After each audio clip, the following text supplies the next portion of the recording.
കശുവണ്ടി ഫാക്ടറിയിലെ ജപ്തി നടപടിക്കെതിരെ സംയുക്ത സമരസമിതി. കുണ്ടറ പവിത്രേശ്വരം കാരുവേലിൽ കൈലാസ് കശുവണ്ടി ഫാക്ടറിയിലെ ജപ്തി നടപടികൾക്കെതിരെയാണ് സമരസമിതി രംഗത്തെത്തിയത്. പവിത്രേശ്വരം ഗ്രാമപഞ്ചായത്തിലെ കാരുവേലിൽ കൈലാസ് കാഷ്യൂ കമ്പനിയിലെ ബാങ്കിന്റെ ജപ്തി നടപടികൾക്കെതിരെയാണ് സംയുക്ത സമരസമിതി രംഗത്തെത്തിയത്. സ്ഥാപനത്തിൽ ജോലി ചെയ്യുന്ന ജീവനക്കാരുടെയും തൊഴിലാളികളുടെയും തൊഴിൽ നഷ്ടപ്പെടുത്തുന്ന തരത്തിൽ സ്ഥാപനവും കെട്ടിടങ്ങളും ഉപകരണങ്ങളും ഭൂമാഫിയകൾക്കും ആക്രിക്കാർക്കും കൊടുക്കാൻ ശ്രമിക്കുന്ന ബാങ്കിന്റെ നടപടികൾ നടപ്പാക്കാൻ അനുവദിക്കില്ലെന്ന നിലപാടുമായാണ് സംയുക്ത സമരസമിതി രംഗത്തെത്തിയത്.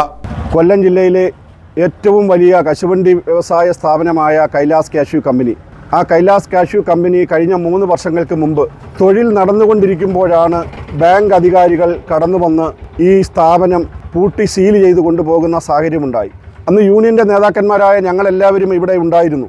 ഞങ്ങൾ അവരോട് പറഞ്ഞു, നിങ്ങൾ അവർക്ക് 30 ദിവസം സമയം കൊടുക്കണം, ഇത് ഒരാഴ്ചക്കകം കുറച്ച് പൈസ അടച്ചുകൊണ്ട് സെറ്റിലാക്കും. നമുക്കറിയാം, കേരളത്തിലെ എല്ലാ കശുവണ്ടി വ്യവസായങ്ങളും പ്രതിസന്ധിയിലൂടെ കടന്നുപോയിക്കൊണ്ടിരിക്കുന്ന ഒരു കാലഘട്ടമാണ്.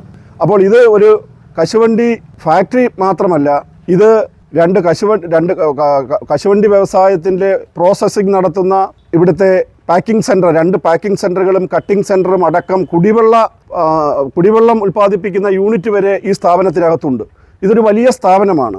ആ സ്ഥാപനം അങ്ങനെ പൂട്ടി കൊണ്ടുപോയാൽ ഇത് നശിക്കും എന്ന് പറഞ്ഞിട്ട് പോലും ബാങ്ക് അധികാരികൾ കേട്ടില്ല. ഇത് ഒരാഴ്ചക്കകം തിരികെ കൊടുക്കും, കുറച്ച് പൈസ അടയ്ക്കുമ്പോൾ എന്ന് പറഞ്ഞിട്ട് 3 വർഷം കഴിഞ്ഞു.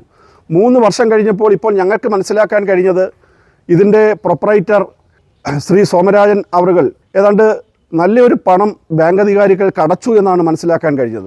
അടച്ചതിന് ശേഷവും ഇത് കൈമാറാതെ വീണ്ടും ഇത് ഭൂമാഫിയയ്ക്ക് തീറെഴുതി കോടിക്കണക്കിന് രൂപയുടെ മെഷീനറികളാണ് ഇതിനകത്തുള്ളത്. അത് ഭൂമാഫിയയ്ക്ക് കൈമാറി ഇത് മുഴുവൻ ഇളക്കിക്കൊണ്ടു പോകുന്ന ഒരു സാഹചര്യത്തിലേക്ക് കടക്കുന്നു എന്ന് മനസ്സിലാക്കിയപ്പോഴാണ് സംയുക്ത ട്രേഡ് യൂണിയൻ CITUവിൻ്റെയും INTUCയുടെയും BMSൻ്റെയും നേതൃത്വത്തിൽ ഇവിടെ നിലവിലുണ്ടായിരുന്ന യൂണിയൻ്റെ നേതാക്കൾ ഞങ്ങൾ സംസാരിച്ച് അടിയന്തരമായി ഇങ്ങനെയൊരു മീറ്റിംഗ് നടത്തുന്ന ബന്ധപ്പെട്ട ബാങ്ക് അധികാരികളുടെ ശ്രദ്ധയിൽ ഈ വിഷയം എത്തിക്കുന്നതിന് വേണ്ടിയാണ്. സമരസമിതി നേതാക്കളായ K Madhulal, J Sunilkumar, BJP നേതാക്കളായ ആദർശ് വിഷ്ണു, പഞ്ചായത്ത് അംഗം GN മനോജ് തുടങ്ങിയവർ ബാങ്കിന്റെ ജപ്തി നടപടി അംഗീകരിക്കാൻ ആകില്ലെന്ന നിലപാടെടുത്ത രംഗത്ത് വന്നു. News bureau, Kundara.